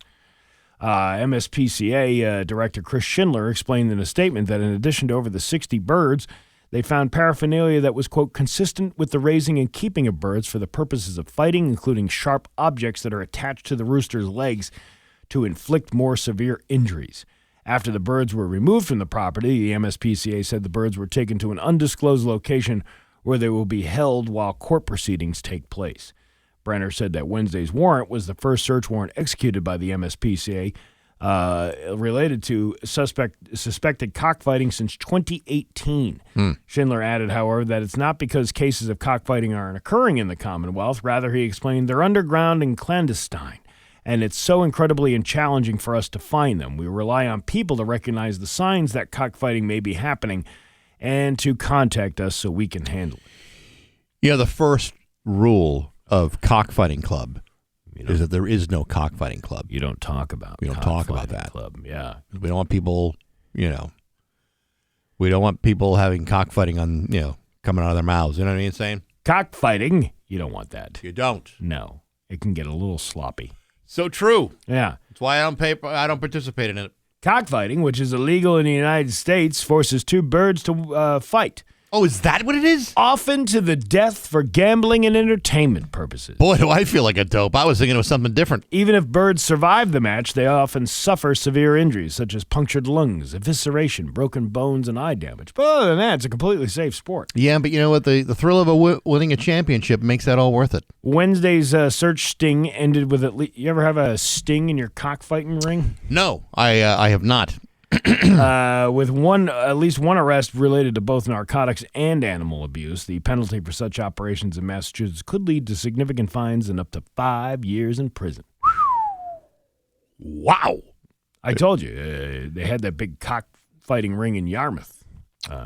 Next to the Camelot Inn? Started in Athol. Yes. There was a huge cockfighting ring out there, and then a smaller cockfighting ring wound up in Yarmouth, in which they all, there was no accommodations there. They all spent the weekend in Dennis. Right. There was a big cockfighting team coming out of Cummington for years. They were actually quite tenacious. What about Hancock? Well, yes, they also participated, but maybe not as much as, Yarmouth or Athol. Or any of those places. Or any of them. But, like I said, you do all that stuff, you're going to get a foul mouth. I had no idea we were talking about birds. Yeah, Boy, do I feel like I got egg on my face. Yeah. Now, what about your saugus? Did you ever have a cockfighting ring in your saugus? You can do any number of those towns. I know you can. Cockfighting rings out there. That's right. What about Palmer? That's only using your hands, though. Yeah, right. Yeah. It's not everybody. All right. All right, that's good. Steve, what do we got going on? I think Look at the time. I think we've beaten this. It's like beating a dead cockfighting ring. Yes. I couldn't say that. I know what you were trying to get at. Yeah, yes. I get you. Anyway, your Pioneer Valley forecast is going to be a mix of sun and clouds today with a high of 30. It is 30 right now in downtown Springfield. I'm Steve Nagle, and that's the news on Rock 102. Aw, yeah. When it 7:49 with Bax and Nagle on Rock 102. I just gave you the forecast. Rock 102 is giving you 12 chances to win great prizes during the month of December with the 12 Days of Prizemas brought to you by Surfside, Sunshine, and a Can. Congratulations to yesterday's winner, Dan Kennedy of Northbridge, who scored a $200 Dan cash. Kennedy from Northbridge? Yeah. Shut the front door, Bax. You That know- Dan Kennedy? The Dan Kennedy of the Northbridge Kennedys. No, I don't know.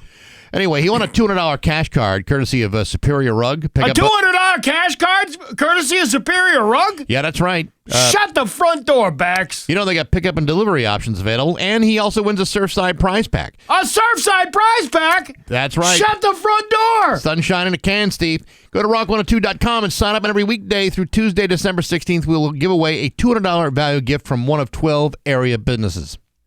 Businesses including North Elm Butcher Block, Fink and Paris Insurance, Automist Farm, Renew.com, Tribeca Gastro Bar and Grill, On Point Connections, and more. More? Shut the front door, Bax. It's the 12 Days of Prizemas from Surfside and Rock 102 Springfield's Classic Rock. Springfield's Classic Rock. Yes. Shut the front door. I'm serious. Actually, those are really nice prizes. Actually, they really are. It's you know what? Those are better prizes than you'll find under any 94-foot Christmas tree. You ever see any of them TikTok videos of them taking of cleaning carpets?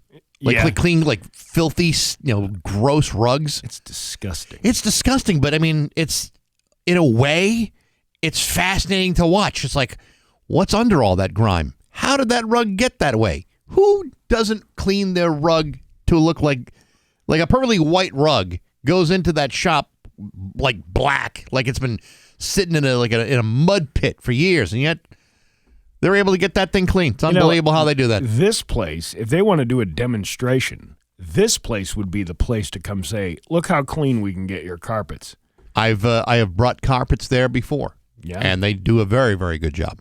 Yeah, it's always fascinating to watch that. It's crazy how they watch do it. the dirt. I used to have one of them little big green clean machines. Yep. The little one. And, good for upholstery and small spots. It's got the clear container so you can see all the grime and filth coming out of it. It's like, how the hell did I get it? How did this get so bad? This is why I'm thankful I have hardwood floors now. This is my, we made the switch to hardwood floors at my old house back in 2014 or 2015. Mm-hmm. Best decision ever made. Because then, you can always take a rug and clean it and wash it, but to wash the entire carpet, that's a big job. Yeah, and sometimes you don't want to get the carpet, the wall to wall carpet wet because of any kind of mold that may build up underneath. You don't want that. No, you don't. But you can see how dirty your stuff is. It's disgusting how filthy we are as a species. Yeah, we are. We live. I mean, even the cleanest house is gross. Yeah, there's always something gross in it. Yeah. I like these people who I never how much time do people have on their hands to maintain a clean home all the time? Is it just when you come over? My grandmother's house was spotless. Yeah. You could eat off the floor, In my house, you could eat off the floor because there's dozens of things that fell off the counter on the floor. That's the difference between my grandmother and how she was able to live her life and how I live my life. Oh, my God. Did you see Natalie's video yesterday about the DoorDash? No, I didn't. Chipotle. What happened? This woman ordered a burrito bowl. Yeah. Chipotle. This woman's suing Chipotle and DoorDash or whatever. Or Uber, one of them. What happened? She gets the burrito bowl, and inside is a rodent. Was that one of the options on the app? No, I don't believe when you're at the Chipotle, you can ask for extra rodent meat. I need extra sour cream, a little guacamole, and can I have a dead rat, please? As my protein. I've been with people who have ordered the DoorDash, the Uber. Marty was just talking about it the other day. He said he got food poisoning. He thinks it's from the DoorDash thing. And it took 2.5 hours for the thing to be delivered to where he was staying. Right. I don't really know if I trust that. I mean, it was during the pandemic. I was hanging out with a friend of mine, and she ordered the DoorDash the one night to have it delivered from, I think it was like sushi or something like that. Right. And that came fairly quickly. It was like within a half an hour, half an hour from the time they said it was going to be ready. It was ready. Okay. And it was delivered, and it was close by, so it wasn't like it was a far. But you can order Uber Eats from like anywhere. And as long as you're willing to pay the money, sure, they'll come to your house do that. But it's not Uber Eats' fault if the food is rancid or terrible. I beg to differ with that, because when you are a restaurant owner, even if you're a chain like Chipotle, you have to be trained in food safety. That's like the number one thing that they do. However, if you're the Uber person delivering the food, you don't have to have any qualifications. All you are is basically a transport service. And I can see why this woman is suing both, because they have a special line set up for those folks when they walk in. When you walk into a thing, it's like, you see a lot of places that have the takeout. There's a specific line for the DoorDash people, and they'll walk up to the counter in front of everybody and go, "Hey, is that order ready yet?" And they'll say, 1 minute or whatever. But the person that's handling that food afterwards, if you don't have the education on, your dirty hands touching anything, right, and you're on it's taking you 2.5 hours to deliver this thing because you got all these other orders to deliver before you get to the destination, you got to imagine that there's somebody out there that's sticking their hands into your French fries or your thing to take a couple of extra off the top. If ever, even during the pandemic, I never ordered anything from Uber Eats or DoorDash. I just never did it. I mean, if I really wanted to go and get food from someplace, I go and get it because I didn't want to wait 2 hours for something to arrive. I wanted to go get the food, get home and eat it. That's the way I've always done it. There's a part of me that the reason why I wouldn't do it is, one, I don't want to have to pay for the extra delivery charge because it does tend to fluctuate on a sliding scale, and the other thing is, sometimes I think I'm just as qualified to move a bag of food from one place to another as anybody else. Yeah, well, there's a lot of people out. It's a popular service. Oh, I know. But you're eventually going to have some problems. I'm sure about 90% of the time you're probably okay with getting the food delivered, but there's always that chance that little Tubby McDelivery guy decides to want to eat a couple of your jalapeno poppers out of your bag that you ordered. Hey, by the way, those nachos you ordered were delicious. Leave a tip. Yeah. Hey, I would not recommend this food, only because this is the first time I had it on the way over here. It's 7:57 at Rock 102. Rock 102, Springfield's classic rock. It's 8:10, and the pleasing, comforting sounds of AC/DC on Rock 102. Comforting. It really is. It's 30 in downtown Springfield. Well, very exciting stuff, as you know. How about them New England Patriots? On the phone right now, it's Scott Zolak, brought to you by Window World of Western Mass. Windows, doors, siding, and more. How are you, Scott? I think the most exciting thing is your phones are working. Yeah, no kidding. Last week, I mean, like, when ours go down, we have 7 engineers that show up, all in whatever. They all wear the same thing. You ever notice that? It's jeans, flannel shirts, and pencil pocket squares. And they stand there with their hands in their pockets, and they look at it, and then they fix it. I have been in this business for almost 40 years, and that is the same guy over and over and over again. That's the guy who turns into the radio station engineer. Absolutely true. It's unbelievable. It is. Yeah. So last week, week, you guys just need to hire a couple more of those. We got 7 of them. You guys should get a couple of them. We got a couple, but you got to understand this building is 1,000 years old, and yesterday we had an internet outage where a Verizon guy took a cable and water just poured right out of the cable like it was like a garden hose. That's happened to us before. It happens, man. What are you gonna do? Well, call 1-800-DIG, right? If you got a dig, right? If you safe dig or whatever. What are you going to do? How about invest in infrastructure? I don't know. That might be a... Please. If it ain't broke, don't fix it. That's it. You know what? As long as we got plenty of sweet and lows here, we're in good shape. I'm on number 2 right now.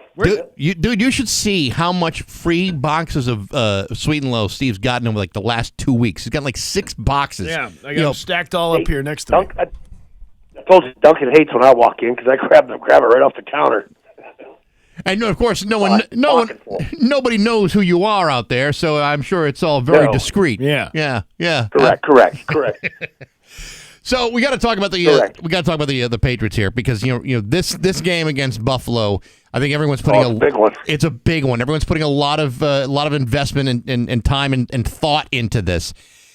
I know that the Patriots are going into it as a 1.5 underdog. I got to tell you, seeing Mike Vrabel coach now for a number of years, I find it really hard to imagine that he's let 13 days go by without hammering this team to get ready for this game. I mean, I can't even imagine how they're underdogs in this game. To me, it's like it's all in the Patriots' hands. I'm glad they're underdogs. First of all, I don't know if you heard Stephon Diggs yesterday. They interviewed him at the locker. Like, hey, how's it feel to be an underdog? He goes, well, that's the first time I heard that. But, we're a bunch of nobodies. We're a bunch of cast-offs. We're a bunch of guys that got cut from other teams that nobody wanted. So, man, that chip on the shoulder, that pissed-off attitude, like, that dude's going to be ready to go, and I know this team will be ready to go. See, I know this team's going to be good. I know they're going to be ready for this game. Like, the national people will still have the question marks. And now, I think it's Buffalo, and then I think it's Baltimore next week. That game got flexed to a late one. That's the 8:20 start next Sunday night. But I think you're going to find out about this team, really what they are these next 2 weeks. If you're a national guy, see, I know what they are, and I think they're going to run the table here. I think they're going to be a number 1 seed going in. I totally agree, and if they win this game, they not only clinch the division. I mean, they are now in the playoffs. There's nothing you can do. Even the truth is, even if they lose this game, they're still in great shape. But the fact of the matter is, this game represents a rivalry that is going to go on for a number of years between these two teams. And there's 4 weeks left. Like, there's 4 weeks left in the season. I remember the teams we had here. When Brady was on that run, we were 12-4, 14-2. I don't ever remember having the ability to clinch a hat and T-shirt game with 4 weeks left in the season. Like, those teams were not good that we played back in the AFC East. Those Miami, Jet, Buffalo teams prior to Josh Allen getting there. I mean, you're talking about you got the league MVP there. You have the potential to beat him twice and clinch a division with 4 games left. That hasn't been done around here. That's how impressive this is. I mean, we kind of stopped talking about the whole argument, which I think now is completely invalid, about the strength of schedule. Nobody wins 11 games, in the NFL unless they're a damn fine football team. Doesn't matter what the schedule has been. This is a team that is emerging as a legitimate contender. It's kind of funny, like when you hear the national media talk about, like there are question marks about the Patriots. If you've been watching them, there should be no question about the Patriots. They're playing like crazy. Yeah, that's the thing. It's not even like the 11 games. It's 10 in a row. Yeah. I don't think people understand how hard it is to win 3 or 4 in a row, let alone 10 in a row. They can't remember how to lose. Like, when's the last time they lost? That was, Pittsburgh. Yeah. We didn't get a chance to talk to you last week, but that New York game, the phones were down. Yeah. Right, but that New York game really wound up being a very important test for them. I mean, granted, it's the Giants. But that was a game where they just completely dominated the game and they stepped up their physicality. They crushed people in that game. Like they had hits that I haven't seen all year. The way they hit in that game. So if they could do that this week and knock a couple of those receivers and tight ends around, that place is going to be raucous at 1:00. You guys know what it's like out there in West Springfield. Like you start drinking at 9 in the morning, you're hammered by 1. Same thing happens in Foxborough. You could literally take Springfield and Foxborough, pick them up, put them in any other state. It's the same town. Yeah, really, pretty much. Where do we go? Who do we go drink with? Let's go to the game. Let's go. There's probably a little bit more car dealers on Route 1 than there are on Route 5, but you're kind of right about that. Yes. Absolutely, 100%. Yeah. Go to Albrecht Auto up in 128. Now I'm gonna get off the Patriots here for just a second here because I don't know why, but I'm obsessed with this Phillip Rivers story. 44-year-old guy, hasn't played in 5 years. He's on the practice squad, could potentially play on Sunday. Yeah. Yesterday, Cam Newton was on his podcast and called this situation a slap in the face because Cam Newton has been sitting around for 3 years waiting for waiting by his phone for someone to call him, and it hasn't happened yet. I don't know if he's got a point, but he's got a very short memory of him trying to make a comeback with the Patriots. I don't know why I'm just so. I mean, I'm a 59-year-old guy trying to remember how I would have felt at 44, and you would have needed the jaws of life to pull me out of retirement. The problem is, like Cam's 3 years younger than him. Like Phil's 44. He's got 9 kids. He's a grandfather, and he's eligible for the Hall of Fame next year because he's 5 years out. Right. But he worked with Shane Steichen. That was his coach when he was with not only the Colts, but going back to his days with San Diego when he was out there before the team even moved. But Rivers is good. Like I'm torn here. Like I love it and I hate it.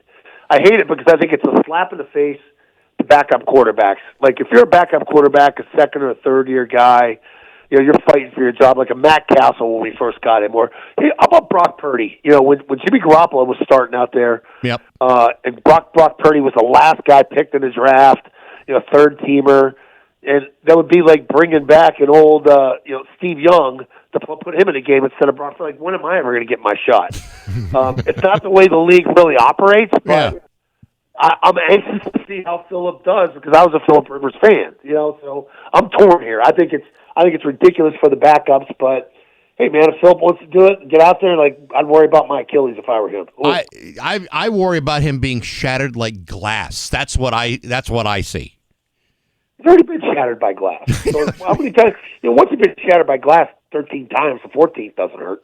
Yeah, okay, but you know what? At our age, and you're just a little bit younger than me. At our age, the idea of playing lawn darts, playing bocce in the back of someone's yard at a barbecue. That almost seems like too much physical activity to me. Never mind playing in a football game that I hasn't touched a football for moving it from like one room to another in 5 years.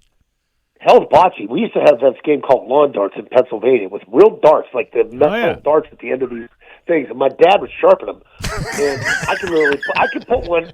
I was so good at it, I could put one to the top of your foot from 40 feet away. Wow. Right through the top of the foot. You tell me which toes you want me split, and I'll split them. Well, we are going to have to get together this after like Memorial Day weekend. I can still throw 60 if you keep me upright. Yeah, there you go. Still throw a ball 60 yards. Yeah. Hey, I got a challenge for you, Scott. Because I seen these like compilations of these sportscasters, and they kind of do like the innuendo thing where they're like, "Oh, he's tight in the hole," or they're looking for the big gap. Do you guys do that on purpose sometimes? There'll be a game or two. I'll do this sometimes. When I used to do these type of interviews with cities of the game of the week, I would have 8 magic ding words that I would have to use throughout the interview. And we'd put it on our show, and we'd laugh at the interview the whole time. Meanwhile, the city thinks they got a great interview for me. We're just sitting there laughing at it. We have magic words. All right. Well, I have a challenge for you. You're not going to be able to not think about this after I tell you this. Okay. What's that? I want you to start calling the game this Sunday using 90s boy band lyrics. Jesus. While you're doing it, you're like, and Mac Jones drops back. Tell me why. The defense left the middle of the field wide open. Oh my God, that's a first down because he wants it that way. I'm a huge Backstreet Boy guy. Yeah, that's what I'm saying, man. I'm telling you. I almost want to go out to Vegas and see him at the Sphere. You know what? Here's the sad thing. You and I both love Sweet and Low. We both love the Backstreet Boys, and it sucks that you're married. Yeah, pretty much. Yeah, you're taken. Pretty much. Yeah. Snap, pressure coming. That defensive end just said, baby, bye, bye, bye. Oh, my God. This defense is tearing up my heart. When they're not on the field, they're out there ripping it again. I had a chance 2 days ago to see Journey live in a small venue in Connecticut. I had to turn it down because I was sick. That's not right. But my man Mike Reese, he follows all these bands around, but Journey, like real Journey. I'm like, I'm all out of love. No, that's Air Supply. Yeah, you're Air Supply. Oh, cold as ice is Journey, right? That's Foreigner. But if you had gone to that show with open arms, then you would have done it. Foreigner live. No, Journey's coming here. Yeah, but they got Panetta singing for them. I can't go see Journey without Steve Perry. That's I know. Journey. I know, but you know what? Yeah. Steve Perry isn't ever going to sing with that band ever again. So get used to it. Sad. It's sad. It is. Sad. These are tough times. All right, so take on that challenge. 90s boy bands, Larry. I'm going to be listening.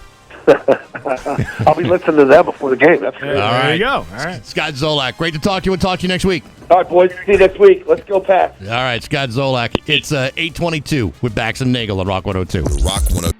It's 8:25 with Bax and Nagle on Rock 102. The forecast is going to be a mix of sun and clouds today with a high of 30. It is 30 right now in downtown Springfield. This week on Baxy's Musical Podcast, my guest has been Derek Agrodny from Heavy Medication Records. This is a record label that he has been running for the last couple of years out of Warsaw, Poland. And in fact, he's been in Poland for the last 30 years, originally from Chicago. He's the guy that brought MTV to Poland as well as Comedy Central and Nickelodeon. It's a really interesting guy and an amazing story. And actually, I've interviewed a number of bands that are signed to Heavy Medication Records. It's a really cool record label. Next week, I'm going to be talking to Canadian metal singer Rick Hughes from the band Sword. His second solo album is out. He got a lot of help on this record from the likes of Robbie Krieger from The Doors, Brad Gillis from Night Ranger, Tommy Aldrich from Whitesnake, and Rudy Sarzo from Quiet Riot. It's actually a really cool record and a really neat guy. You check that interview out on Monday on Apple Podcasts, SoundCloud, Spotify, the Rock 102 YouTube channel, rock102.com, as well as the app, all brought to you by Metro Chrysler, Dodge, Jeep, and Ram in Chicopee, and Rock 102 Springfield's Classic Rock. You know, we were talking about that Eversource thing and where the supply comes from and all that stuff. Yeah.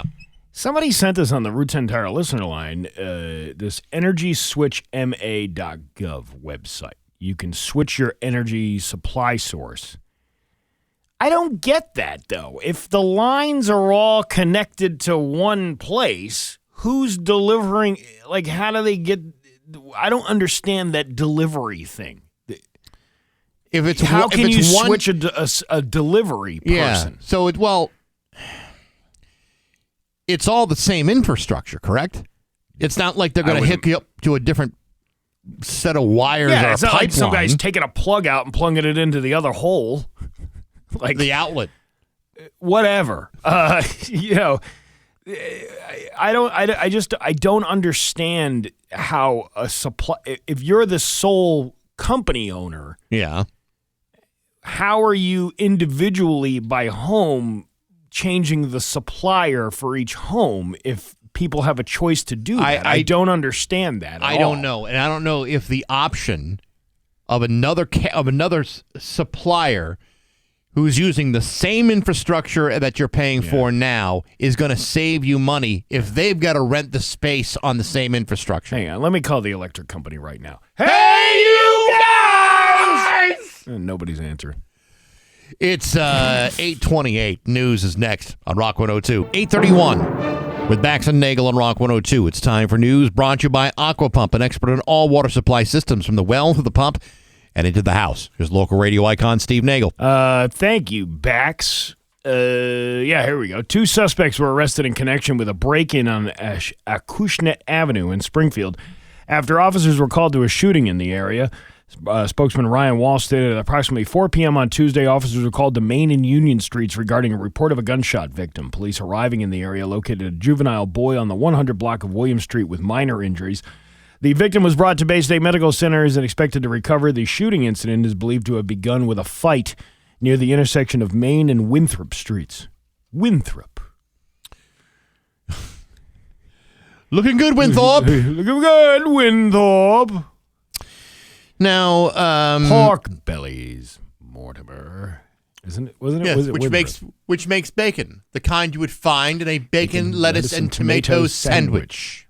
And I love how Eddie Murphy looks at the camera. One of the all-time great double takes right there. The victim was brought to Bay State Medical Center and is expected to recover. The shooting incident is believed to have begun in a fight, blah, blah, blah. The Springfield Police Emergency Service Unit members received permission to search the multifamily home where the suspects were believed to be.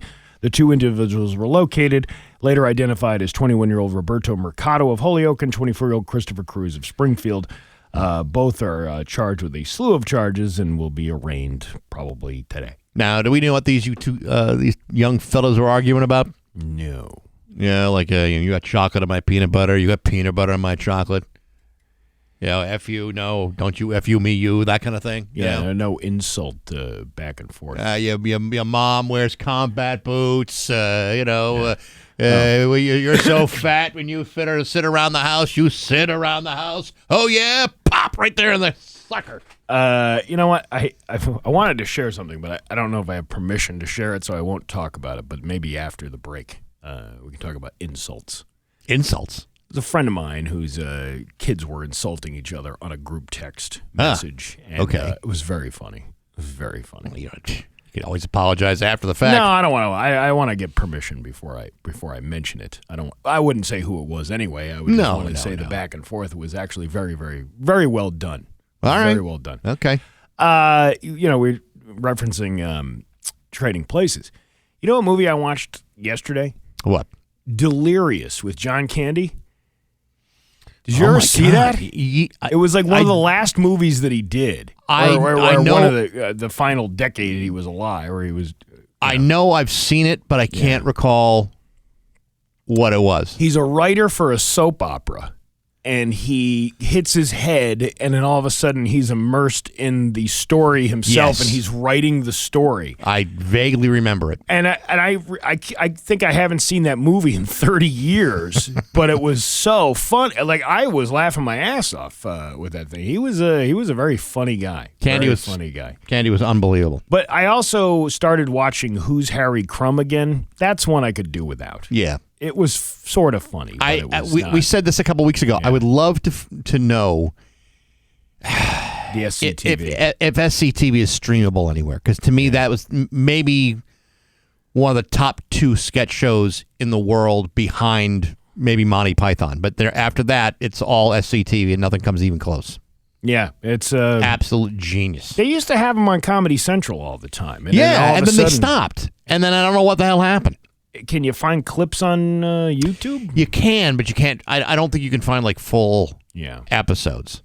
But my God, some of those things were absolutely unbelievable. And the cast is, well, you can't beat that cast. Maybe it's some sort of copyright thing. I remember for years, WKRP was not allowed to be published on DVD because of the music. They actually used like Foghat songs and Rolling Stones. They used all that soundtrack, and then they were like, nope, you don't have the rights to use that, and redistribute it. So then they had to replace all the music in those shows. Yeah. So you're not, if anybody's, you can still get the comedic talents of that, but it kind of takes away from the, the idea of the show was that you were playing rock music and whatnot. Yeah, and the thing is that there's a whole generation of people that had never seen SCTV with John Candy and Eugene Levy and Catherine O'Hara and Martin Short and Joe Flaherty. I mean, it's just freaking brilliant.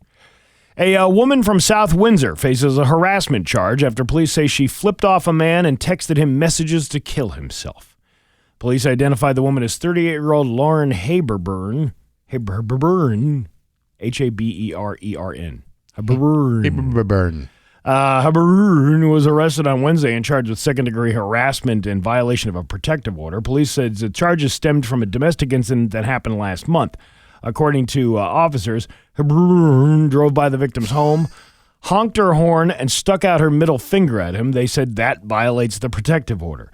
They said that Haberburn had been continuously texting the victim with messages telling him to kill himself. Well, that wasn't a very nice thing to do. No. Was taken into custody in her home in South Windsor. She was held on $5,000 surety and faced a judge in Manchester on Wednesday. Maybe you're overdoing it. Maybe, regardless of that shirt that I saw years ago that said restraining orders are just another way of saying I love you, that is not the kind of behavior that you should be exhibiting while under a protective order. Well, and especially since it's on a text message, which is basically a written confession, really. I mean, it's evidence Well, really. Yeah, well, I'm Couple sure screenshots here, screenshot there, and boom. I'm sure the Ring camera catching her give the middle finger as she drove past the man's house was probably not a good idea either. Perhaps. Also in Connecticut, a woman is in Wethersfield is facing multiple charges following a pursuit through 3 Connecticut towns on early Monday morning. Around 1:40 a.m., a trooper who was patrolling the area of I-91 southbound near the exit 26 off-ramp in Wethersfield witnessed a vehicle parked on the right shoulder and partially blocking the travel lane. A woman had been slumped over the wheel while the car was still running. The on-scene trooper deployed stop sticks as a precaution, then approached the car. The driver was described to be in a dazed and confused state. All right. Not that kind of dazed and confused. You know what I like about chicks running from the cops? No, the what? older I get, they stay the same age. I've been so dazed and confused so long it's not true. Oh, now you're referencing music. I was referencing the Matthew McConaughey film from 1994. I think my recollection of Dazed and Confused is a little bit more poignant. For so long, it's not true. That's right. Yeah. Police told the driver to turn off the vehicle and step out, but the driver did the exact opposite and drove off, hitting the stop sticks. The driver's reaction prompted a police pursuit through Wethersfield, Route 3, and Glastonbury, where she continued to ignore traffic signals, crossed oncoming lanes, and was traveling at a high rate of speed that was up to 75 miles an hour. Oh, boy. Troopers decided not to pursue for safety reasons, but other agencies were on the search for the suspect. Police in Glastonbury notified state police they found the suspected vehicle that struck a cruiser, then fled the scene once again. Another report was received about the same vehicle parked near Yukon Avenue in the town of Glastonbury. When troopers arrived on the scene, they found a woman who was asleep in the back seat. Police woke the suspect up, and once doing so, she tried to quickly climb into the driver's seat. Her efforts were unsuccessful, and she was taken into custody. Following an investigation, it was revealed that the vehicle had several needles and multiple registration plates inside. Authorities also confirmed the vehicle was reported stolen out of Simsbury back on November 23rd. The driver has been identified as 20-year-old Seneca Quinton Ann Josie of Farmington. She is now facing a slew of charges, of all the things that I just said. The speeding, the engaging in the police pursuit, the interfering with the officer, and a broken taillight. That's the one they're fighting. It's always that last one. Yep. The one that they add on. Like, you know what? If none of these charges stick, at least she'll get a citation for a broken taillight. That's what we do around here to teach these criminals a lesson. Good job. Yeah. Can you imagine that going on a 3-town high-speed chase? I'm such a homebody. I just probably want to get home. Yeah. Yeah. I might, put the pedal to the metal from work to my house. That's only like I crossed town borders just once. I remember when I first started here and I lived 3 minutes away. My shortest commute was 1.9 miles, and it was glorious. Yeah. And then I moved to Huntington because I couldn't afford to live here in the big city of East London. Yeah, I know. I mean, it's life is about choices. But 1.9 miles, man. Yeah. That was pretty. The only problem with that is if there's ever an emergency here at the building. You were the first one they called. I was the one to get called in. I had a drunk manager call me once. And got mad at me because I was coming from a radio station event. Yes. In which I was also inebriated, in which I needed a ride. Yes. And he got mad that I couldn't come here to flip the station back on. This was the golf cart guy. Yes. When you said drunk manager, I assume that's the one you were talking about. It's the first one you think of. It's the only one you think of, really. Yes. That's true. Everybody's got an embarrassing Christmas party story. This man has several embarrassing stories. I believe his name was Drinky the drunk guy, the guy who drinks a lot. Yes. And he was mad that I wouldn't either drive or get a ride from my wife who had picked me up from said event to go out here to East Longmeadow. Right. From Westfield to fix whatever needed to be fixed around here at like midnight. And he couldn't figure out a way in his opulent home in what was it like? I don't remember what town it was he was in anymore. But Suffield. Suffield. Yeah. Suffield wasn't sober enough in Suffield to get himself to the radio station, just as far away as you were. Well, listen, when you start popping back the 3 fingers of bourbon on a Tuesday or a Saturday evening, yeah, there's no stopping you, and there ain't no getting in a vehicle and driving anywhere. You know you've got a massive drinking problem when you always order 3 fingers of booze, but yet you smash your fingers with a hammer so that they swell. So now 3 fingers look like 6. Yeah, well, that's the way to do it. That's it. The experienced alcoholics know what they're doing, Bax. I'll never drink more than 3 fingers. Pam, pam, pam. Look at these fingers. They look like 3 bananas. Well, I tell you how, because I got big hands. Mm-hmm. I had a woman tell me, wow, I saw your hands in person for the first time. It makes me wonder what else is big. And I'm like, listen, the hands are the only thing that is proportionally accurate on my body. Everything else is just flair. God decided, let's put him a big fat head on the top of those shoulders and, let's get the tiniest member we can find and snap that on there like a Lego block. And he'll pass for hot in the 1800s, but then, Right. But everything else looks like a scared turtle. Yeah, exactly. Yeah, right, It's like a little turtle. It's a little turtleneck. Like a Vienna sausage with an acorn cap on it. Oh, you've seen it. Only rumors. Only rumors. Yeah. Who you been talking to at the Moose Club? Huh? Who you been talking to down there? I actually got to tell you a funny story that happened yesterday. We'll tell you a little bit. Okay. One more story. Because because it kind of follows up on what we were talking about last hour. Sure. Okay. A food delivery driver is accused of dropping off an Arby's bag and using pepper spray on it. That's the only thing that made that meal so much better. Ooh, they're really kicking up the spice here at Arby's. Oh man, is that a ghost pepper? Yeah, Mark Carden and his wife. It's a ghost gun pepper, is what it is. Mark Carden and his wife said it happened early Sunday morning as they decided to order DoorDash just past midnight, but it didn't take them long to realize something was wrong with the food.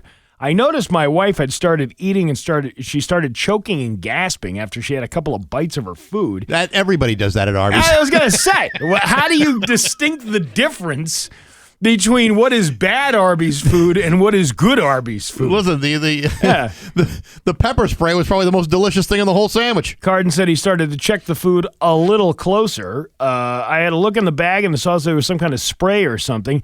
The bag had been tampered with, so I pulled up my doorbell camera and saw the lady who dropped it off actually tampered with it on purpose for some reason.